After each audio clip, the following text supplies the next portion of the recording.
본문은 사사 삼손의 수치를 기록하고 있습니다. 들릴라의 끈질긴 조르기에 삼손은 나시린의 성결을 포기하고 말았습니다. 그 결과 머리는 밀리고 두 눈은 뽑히고 짐승이 돌리는 맷돌을 돌리는 희롱과 조롱의 대상이 되었습니다. 사랑하는 성도 여러분, 지금까지 사사기서를 살펴보신 대로 사사가 이런 일을 당한 경우는 한 번도 없었습니다. 12명의 크고 작은 사사들이 있었지만 이렇게 비참하게 굴욕을 당하고 죽음을 맞이한 사사는 한 사람도 없었습니다. 이것은 비단 한 개인 삼손에 대한 기록 이상으로 이스라엘의 현 주소를 보여주고 있습니다. 여호수아 이후 350년간의 사사 시대가 흐르는 동안에 삼손이 사사가 될 당시에는 이스라엘의 그 누구도 자기 민족 이스라엘을 위하여 사사와 함께 힘을 합하여 대적과 싸우지 않았습니다.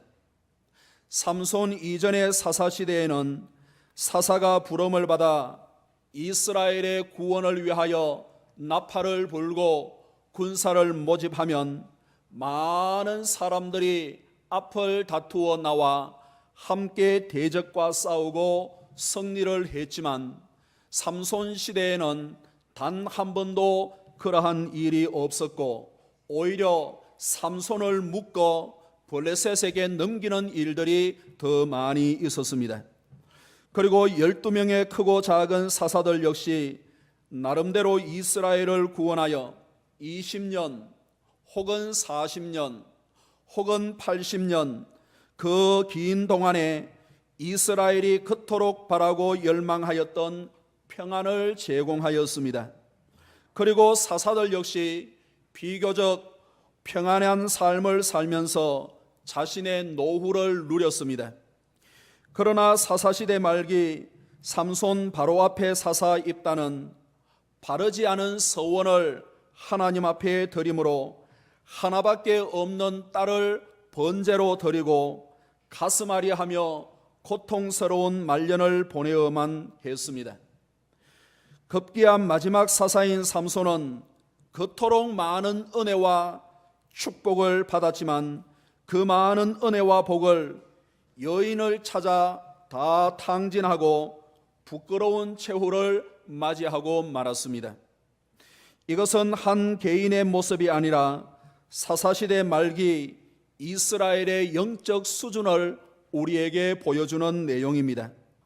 이렇게 사사시대 말기는 짙은 어둠의 그림자가 드리워져 사사조차 영적 분별력을 잃어버리고 살아가는 그러한 시대였습니다. 사사가 이렇게 살았으니 이스라엘은 말할 것도 없는 시대였습니다. 삼손 이후 수십 년의 세월이 또 흘렀습니다. 이스라엘의 역사 가운데 사사시대를 지나 왕정시대를 열어가기 전에 엘리 제사장은 제사장이자 이스라엘의 마지막 사사로서의 사명을 감당했습니다. 그런데 그때는 영적으로 더 어두워져 더 깊어져 하나님의 말씀이 희귀한 상황이었습니다. 삼손 시대까지는 여호와의 사자가 삼손과 그의 부모에게 직접 말씀을 전해주며 하나님의 뜻을 전달해 주었습니다. 하지만 엘리 제사장 시대는 말씀과 이상이 희귀한 시대가 되고 말았습니다. 사무엘상 3장 1절에 보시면은 아이 사무엘이 엘리 앞에서 여호와를 섬길 때에는 여호와의 말씀이 희귀하여 이상이 흔히 보이지 않았더라 라고 말씀을 하고 있습니다. 이렇게 초기 사사시대는 온 이스라엘과 사사들이 그들의 구원을 위하여 함께 힘써 싸웠지만 사사기 말기에는 이스라엘이 자신의 구원을 위해서도 힘쓰지 않는 시대가 되었습니다. 초기 사사시대는 사사들이 이스라엘의 구원을 위하여 사명을 감당하고 이스라엘을 회복시키고 힘을 쏟고 평안을 회복시켜 주었지만 사사시대 말기에는 사사조차 부끄러운 죽음을 맞이하는 시대가 되고 말았습니다. 초기 사사시대에는 하나님께서 직접 말씀을 허락하시고 그의 사자들을 보내주셔서 하나님의 뜻을 전하시고 세상을 분별할 수 있는 지혜를 보여주셨지만 사사시대 말기에는 여호와의 말씀이 희귀하여 이상이 흔히 보이지 않는 시대가 되었습니다. 이렇게 사무엘을 징검다리로 하여 하나님의 통치를 대변하는 다윗의 통치가 열리기 전 이스라엘은 아주 짙은 어두움이 드리워져 있었습니다. 그러나 밤이 깊어가고 깊어갈수록 여명이 밝아오는 것처럼 삼손 이후로 짙게 드리워진 어두움 속으로 밝게 빛나는 다윗의 통치가 열리게 되었습니다. 이렇게 성경의 역사는 밝은 빛이 비치는 광명한 세상이 오기 전에 항상 어둠의 깊은 터널을 지나는 것을 보여주고 있습니다. 이후 이스라엘의 왕정이 끝나고 여자의 후손 메시아 예수님이 이 땅에 초림하시기 전에도 마찬가지였습니다. 마지막 선지자 말라기 이후 약 400년 동안 말씀도 없었고 계시도 없었고 주의 선지자도 없었습니다.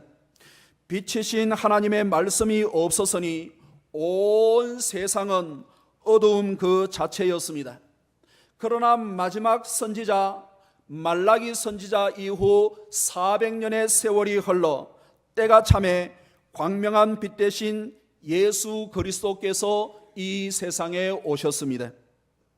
이후 주님의 부활과 성천 후에 세상의 어두움은 점점 더 깊어져 지금은 믿는 사람이든 믿지 않는 사람이든 세상을 말세지 말이라 라고 말을 하고 있습니다.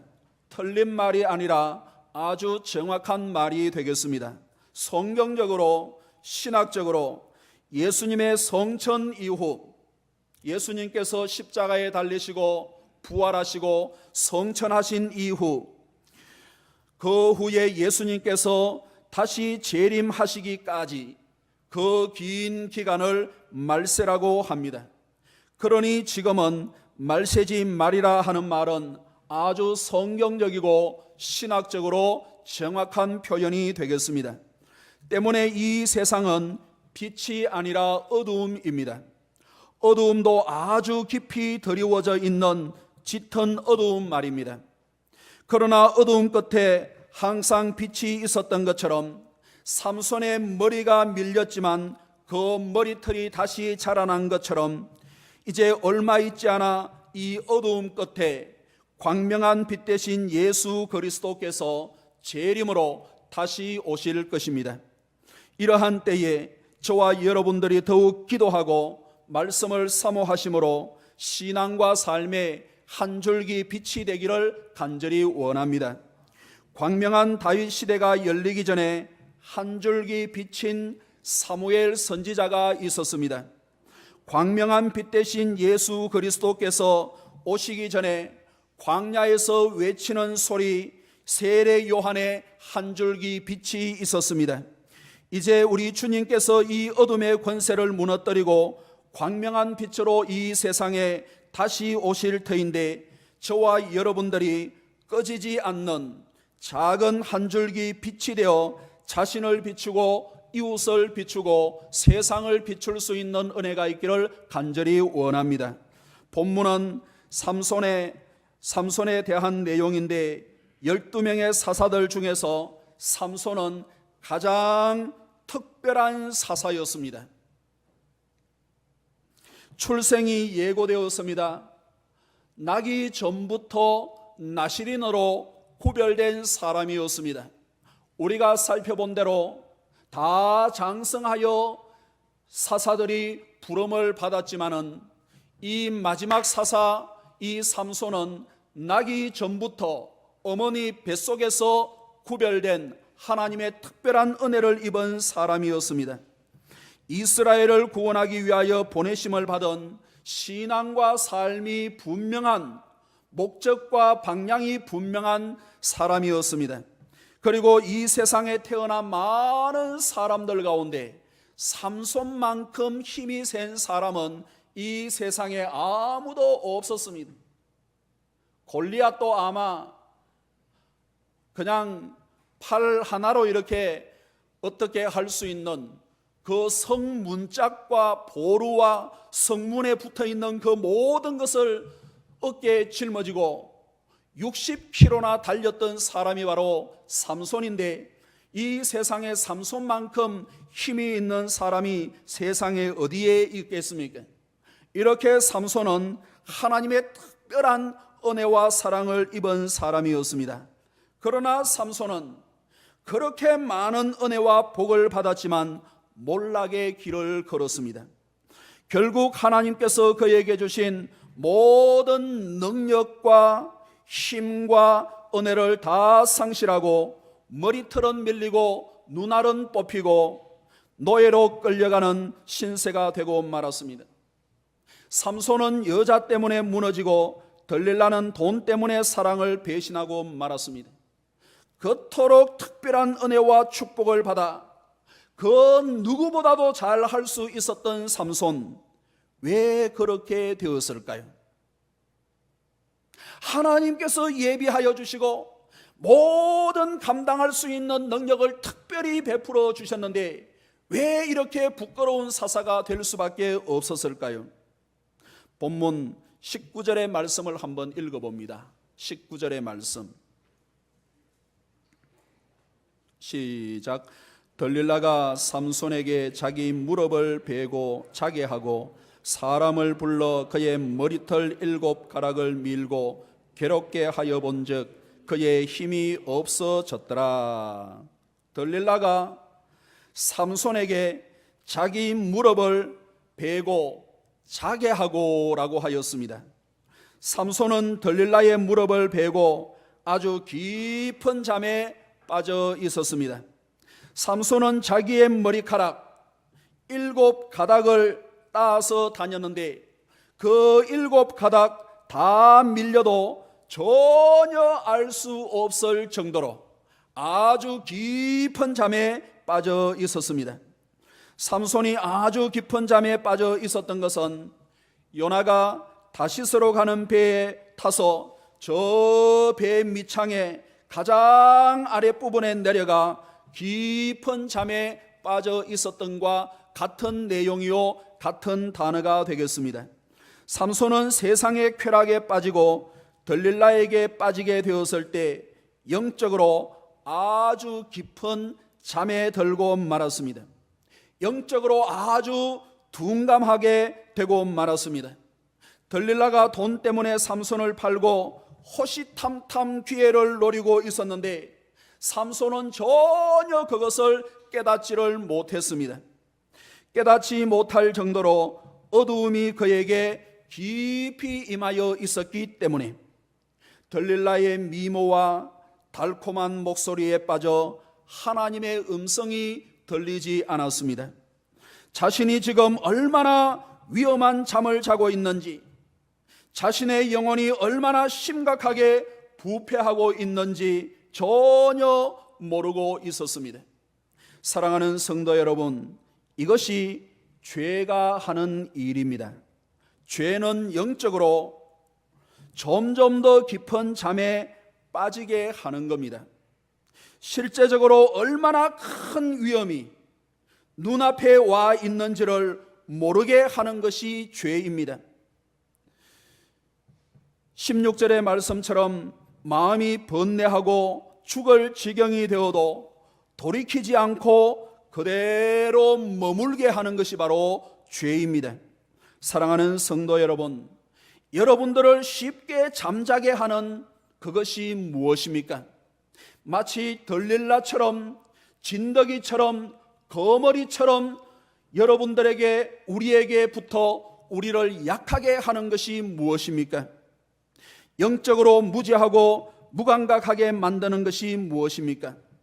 무엇이 여러분들의 마음을 번뇌하고 하고 고통스럽게 하고 있습니까? 그것을 멀리하고 그것에서 돌이킬 수 있는 은혜가 있기를 주의 이름으로 축복합니다. 어두운 밤에는 누구나 쉽게 잠들 수 있습니다. 누구나 아주 쉽게 잠에 빠질 수 있습니다. 낮에는 잠을 청하지만 쉽게 잠을 잘 수 없습니다. 밝기 때문에. 우리의 몸도 그렇게 조절이 되고 그렇게 적응이 되어 있도록 창조되었습니다. 그리고 이런저런 소리들이 낮에는 얼마나 많이 들리는지 잠을 청하고자 해도 그 소리 때문에 잠을 잘 수가 없습니다. 이런저런 생각 때문에, 이런저런 행동을 해야 한다는 부담 때문에 낮에는 잠을 잘 수가 없습니다. 그러나 밤이 깊어가면 깊어갈수록 잠이 더 쉽게 들 수 있는 겁니다. 사랑하는 성도 여러분, 지금은 시기적으로도 주님의 재림이 임박한 밤입니다. 모든 사람들이 말세지 말이라고 할 수 있는 시기적으로도 아주 깊은 밤입니다. 때문에 누구나 아주 쉽게 영적으로 육적으로 잠들 수 있습니다. 그리고 지금은 각종 사회 현상으로도 아주 깊은 밤을 맞이하고 있습니다. 어두운 것이 여기저기 아주 짙게 드리워져 있기 때문에 누구나 쉽게 접촉될 수 있고 노출될 수 있습니다. 그리고 웬만한 어두움은 주변이 어둡기 때문에 잘 구별이 되지를 않습니다. 빨간 옷을 입었는지 흰 옷을 입었는지 아니면은 검정색 옷을 입었는지 밝은 대낮에는 얼마든지 구분할 수 있지만 주변이 어둡고 어두운 세상에서는 도무지 무슨 옷을 입었고 무슨 생각을 하고 있는지 잘 알 수 없습니다. 어둡기 때문에. 그래서 점점 더 깊은 어두움으로 빠져 들어가고 있는 것이 작금의 현상입니다.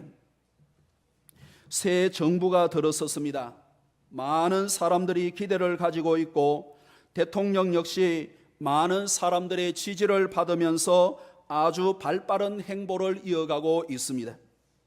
그런데 함께 일할 사람들을 공천하여 국회에서 인사청문회 보고서를 채택하는 가운데 이곳저곳에 제동이 걸리고 있습니다. 청문회를 하기 전에 관계된 간사들과 또 관계된 국회에서 그 보고서를 채택을 하고 청문회가 열리게 되는데 청문회가 열리기 전에 그 보고서를 받아보니까 곳곳에 제동이 걸리고 있습니다. 대통령이 후보 시절인 지난 2월에 소위 공익배제 5대 원칙을 공약으로 제시를 했습니다. 병력 면탈, 부동산 투기, 세금 탈루, 위장 전입, 논문 표절, 이 5가지입니다. 이 5가지를 공약하면서 지난번 정부 인사들은 기본적으로 한두 가지 이상은 여기에 다 저촉이 된다고 아주 강하게 비판하면서 내가 대통령이 되면 이 5가지에 해당하는 사람들은 인사 원칙에서 반드시 배제하겠습니다 라고 얼마 전에 공약을 내세웠습니다. 그런데 대통령이 되어 함께 일해야 할 핵심 인사들을 몇 명을 청거했는데 5명을 청거했습니다. 국무총리와 대통령 비서실장과 외교부 장관 또 2명의 5명을 주요 인사들을 공천했는데 그 가운데 벌써 3명은 한두 가지 이상에 저촉되고 있습니다. 공직 배제 5대 원칙에서 상당히 후퇴하지 아니하면 사람을 세울 수 없는 상황이 되어 있습니다. 이것이 지금 우리나라의 정치권의 현 주소입니다. 고위 공직자들의 현 주소입니다. 그러나 성도 여러분, 이것이 비단 그들만의 이야기가 되겠습니까? 우리들의 이야기는 아닙니까? 지금은 어두움의 시대입니다. 누구나 쉽게 어두움에 붙들릴 수 있고 잠들릴 수 있고 헤어나오지 못할 수 있습니다. 마태복음 25장에 보시면 신랑이 밤이 깊었는데도 더디 오니까 지혜로운 처녀들도 미련한 처녀들도 누구나 할 것 없이 조는 것을 볼 수가 있는데, 밤이 깊어지면 졸 수밖에 없고 잠들 수밖에 없는 겁니다. 직분에 관계없이 누구나 쉽게 잠들 수 있습니다. 밤이기 때문에. 믿은 연수에 관계없이 조상 몇 대로 믿고 순교자 할아버지가 순교자이던 또 부모가 참으로 교회를 몇 개를 세우던 열심히 뛰어난 그러한 헌신이 있었어도 나는 잠들 수 있습니다. 왜냐? 밤이 깊었기 때문에. 은혜를 받고 은사를 받았고 크나큰 하나님의 은혜를 더디없는 경험이 있지만은 그 누구도 관계없이 잠들 수 있습니다. 지금은 밤이기 때문에. 따라서 낮에는 쉽게 깨어 있을 수 있지만 밤에 깨어 있기 위해서는 더 집중하고 더 주의하고 더 힘써야 할 필요가 있습니다. 그렇지 아니하면 누구나 쉽게 졸 수 있고 잠들 수 있는 겁니다. 에베소서 5장 18절 이하의 말씀을 보니까 너희가 전에는 어둠이더니 이제는 주 안에서 빛이라. 빛의 자녀들처럼 행하라. 빛의 열매는 모든 착함과 의로움과 진실함에 있느니라. 주를 기쁘시게 할 것이 무엇인가 시험하여 보라. 너희는 열매 없는 어둠의 일에 참여하지 말고 도리어 책망하라. 그들이 엄밀히 행하는 것들은 말하기도 부끄러운 것들이라. 그러나 책망을 받는 모든 것은 빛으로 말미암아 드러나나니 드러나는 것마다 빛이니라. 그러므로 이러시기를 잠자는 자여 깨어서 죽은 자들 가운데서 일어나라. 그리스도께서 너에게 비추시리라 하셨느니라. 그런즉 너희가 어떻게 행할지를 자세히 주의하여 지혜 없는 자같이 하지 말고 오직 지혜 있는 자같이 하여 세월을 아끼라. 때가 악하니라. 때가 밤이니라 라고 말씀을 해주고 있습니다. 사랑하는 성도 여러분, 때가 악합니다. 때가 밤이에요. 낮이 아니에요. 더 기도하지 않고 더 말씀을 읽지 않고 더 깨어 근신하지 아니하면 잠들 수밖에 없는 밤입니다. 삼손처럼 머리가 밀리고 수치를 당하고 부끄러운 구원을 얻을 수밖에 없습니다. 우리 모두 잠들게 하는 그 자리에 벌떡 일어나 빛을 발할 수 있는 빛의 자녀가 다 되기를 간절히 원합니다. 20절의 말씀을 한번 읽어보겠습니다. 20절의 말씀 시작. 들릴라가 이르되 삼손이여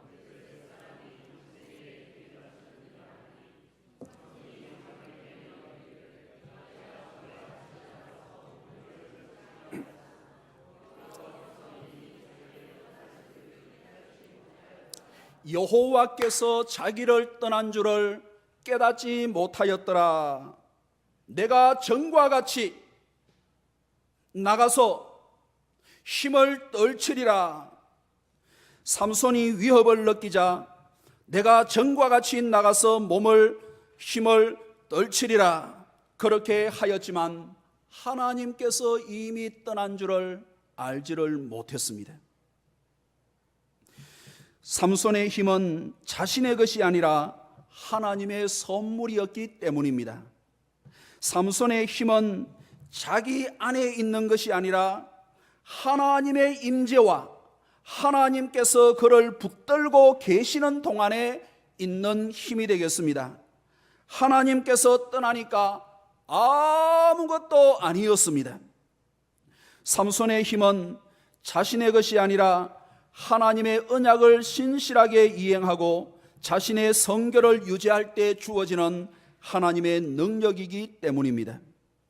사랑하는 성도 여러분, 이렇게 삼손의 결정과 선택이 자신을 보호하는 것이 아니라 하나님의 언약과 말씀의 순종이 우리 자신을 보호하는 겁니다.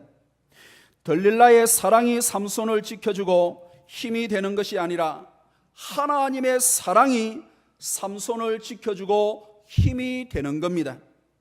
지금도 수많은 사람들은 자신의 선택과 결정이 자신을 지켜주는 것으로 생각을 하고, 어떻게 하면 내가 바른 선택을 하고 내가 어떻게 하면 제대로 된 선택을 해서 성공을 할 수 있을 것인가, 자기의 선택과 자기의 결정을 위하여 밤을 가리지 아니하고 열심히 준비를 하고 선택을 하고 결정을 하지만, 죄송한 말씀입니다. 그 선택과 결정이 여러분들을 지켜주고 여러분들을 책임져 줄 수 없습니다. 이 시대의 정신과 가치가 자신의 미래를 보장하는 것으로 생각을 하여 시대 정신이 달라지고 가치가 달라지면 빨리 적응을 하고 빨리 그렇게 살아가는 것이 지혜로운 일인 것 같아 이 시대 정신이 무엇이고 유행이 무엇이고 많은 사람들에게 인기 있는 것이 무엇인가를 가리면서 그렇게 한 걸음 더 빨리 앞을 다투어 나가기를 원하지만, 그 시대 정신이, 그 시대의 가치가 여러분들을 보호하고 여러분들을 책임져 주는 것이 아닙니다. 들릴라의 달콤한 유혹이 삼손을 끝까지 책임질 수 있었던 것이 아니었습니다. 죄의 유혹은 짐승처럼 추락하게 하고 노예처럼 살아가게 만드는 것입니다. 자신의 성결을 돌아보지 않았던 삼손은 깊은 방과 같은 죄에 붙들려 나시린으로서의 영광과 존귀와 모든 힘을 다 상실하고 말았습니다. 더 이상 하나님의 영광을 볼 수 없도록 눈은 뽑히고 세상에 붙들려 짐승과 노예처럼 비참하게 감옥에서 맷돌을 돌리는 삶으로 전락하고 말았습니다. 죄는 아무리 좋은 약속을 해도 결국 이 같은 결과를 가져오는 겁니다. 세상의 가치관으로 사랑을 정의한다고 사랑이 되는 것이 아닙니다. 분명히 동성애도 허용이 되고 동성 간의 결혼도 허용이 되고 동성 간에 살아가는 사람들도 점점 더 많아질 겁니다. 하지만 그것이 사랑이 아니에요. 세상의 가치관으로 사랑을 정의한다고 사랑이 되는 것이 아니에요. 내가 주관적으로 사랑이라고 정의를 내린다고 해서 사랑이 되는 것이 결코 아닙니다.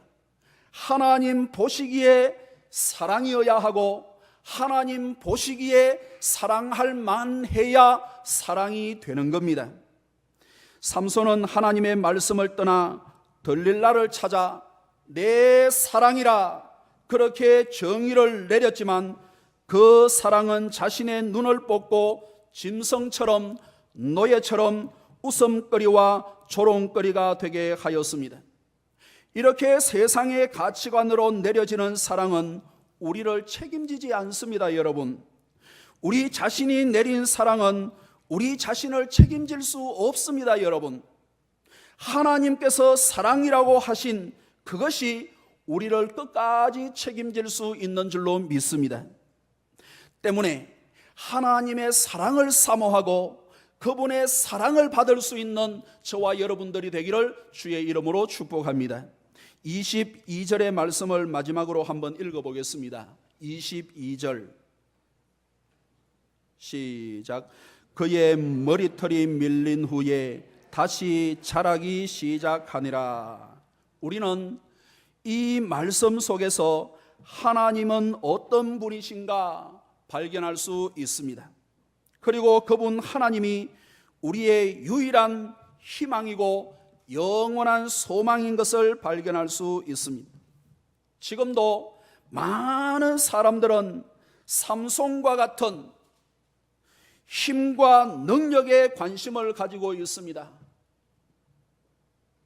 일반 기업도 중소기업에 대하여서는 관심이 없고 대기업 몇몇 개에 대하여 관심을 가지고 있는, 지금 우리가 살고 있는 세상에는 많은 사람들이 그렇게 힘과 능력과 좋아 보이는 것에 관심을 가지고 있는 거예요.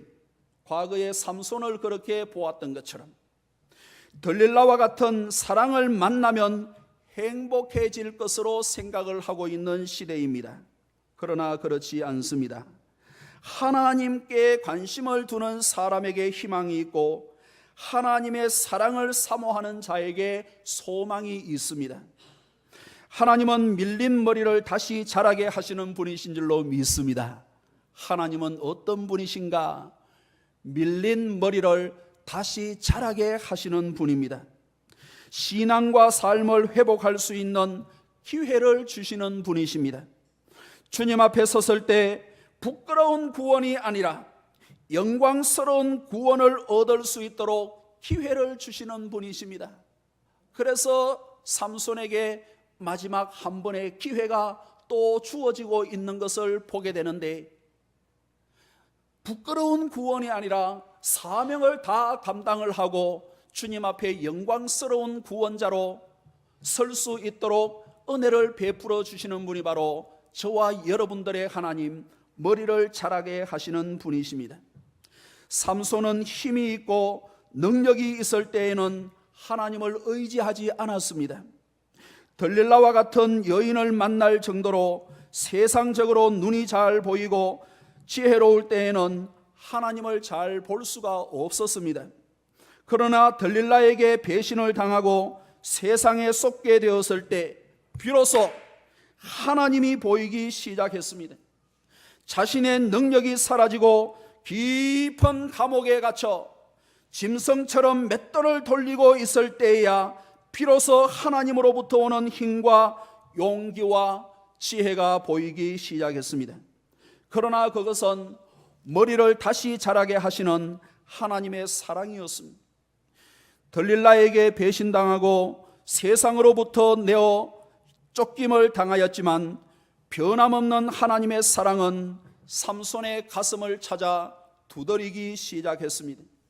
그리고 삼손으로 하여금 가슴 깊은 곳에서 주님을 찾고 부르짖어 주의 임재의 권능이 조금씩 회복되게 하셨습니다. 요나는 니느웨로 가서 복음을 전하라는 말씀에 불순종하여 다시스로 가다가 배 밑창에서 깊은 잠에 빠졌습니다. 드디어 많은 수치와 고통을 당하고 바다에 던져지게 되었습니다.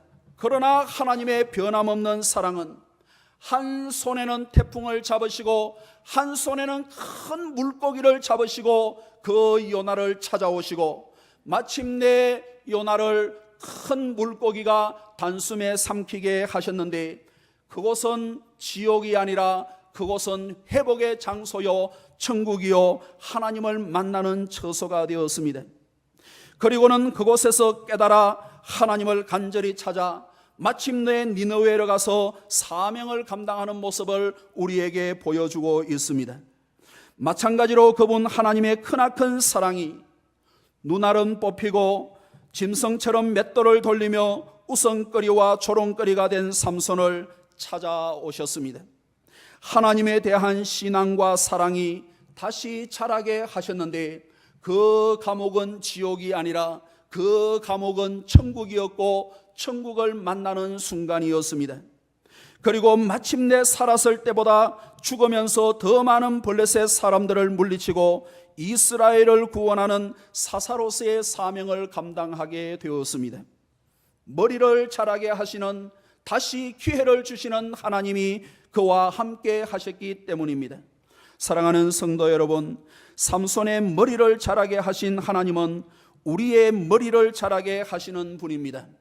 하나님에 대한 사랑과 믿음과 신뢰를 자라게 하시는 분이십니다. 들릴라와 같은 세상은 변덕스럽지만 하나님은 여전히 변함없으신 분이십니다.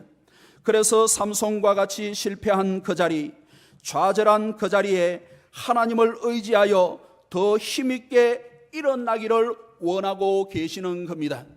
우리는 좌절을 경험하고 실패를 경험하면 그것이 감옥이 되고 그것이 지옥이 되는 것처럼 생각을 하는데, 그곳에서 하나님을 만날 수 있다고 한다면 그것은 바로 천국의 징검다리가 되고 하나님의 능력을 경험하고 회복하는 장소가 되는 줄로 믿습니다. 때문에 삼손처럼 생명이 끊어지기 전에는 결코 끝난 것이 아닙니다.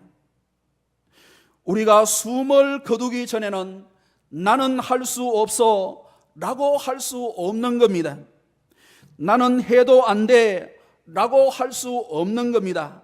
왜냐하면 머리를 다시 자라게 하시는 하나님의 사랑을 영접하고 신뢰하는 성도는 그 자리에서 언제든지 다시 일어나고 시작할 수 있기 때문에 그렇습니다. 우리 모두 다시 자라게 하시는 그 하나님의 은혜와 사랑을 신뢰함으로 신앙과 삶이 회복되고 다시 자라 충만해지는 역사가 있기를 간절히 원합니다. 기도하겠습니다. 하나님 아버지, 감사합니다. 세상은 점점 더 깊어져 밤이 어두워지고 있습니다. 믿는 사람도 졸고 믿지 않는 사람도 졸고, 누가 믿는 사람인지 누가 믿지 않는 사람인지 분간이 가지 않는 그러한 어두운 세상을 맞이하고 있습니다. 하나님, 바라옵고 원하옵기는 우리에게 빛이 되라 말씀하시고 우리에게 빛이 되도록 은혜를 베풀어 주시고 우리를 빛으로 명명하여 주셨사오니 광명한 빛이 오는 그 순간을 밝힐 수 있는 작은 불꽃이 될 수 있도록 하나님 역사하시고 인도하여 주옵소서. 들릴라처럼 우리를 약하게 만드는 것이 무엇입니까? 그 자리에서 벌떡 일어나 주를 바라볼 수 있는 은혜를 허락하여 주옵소서. 죄 때문에, 우리의 연약한 본성 때문에 이 삼손처럼 참으로 좌절하고 참으로 힘들어 그것이 감옥이요 지옥처럼 생각을 하고 있는 성도들이 혹 있습니까? 하나님은 머리가 자라게 하시는 분이시요 새롭게 하시는 분이신 줄로 믿사오니 그 자리에 주를 더욱더 의지하고 믿음을 회복하여 장성한 분량에 이를 수 있도록 우리 하나님 역사하시고 도와주옵소서. 이 나라와 이 민족이 머리를 다시 자라게 하시는 하나님의 긍휼과 자비를 담을 수 있는 땅이 되기를 원하오니 하나님 도와주시고 인도하여 주옵소서. 감사하옵고 예수님의 이름으로 기도하옵나이다.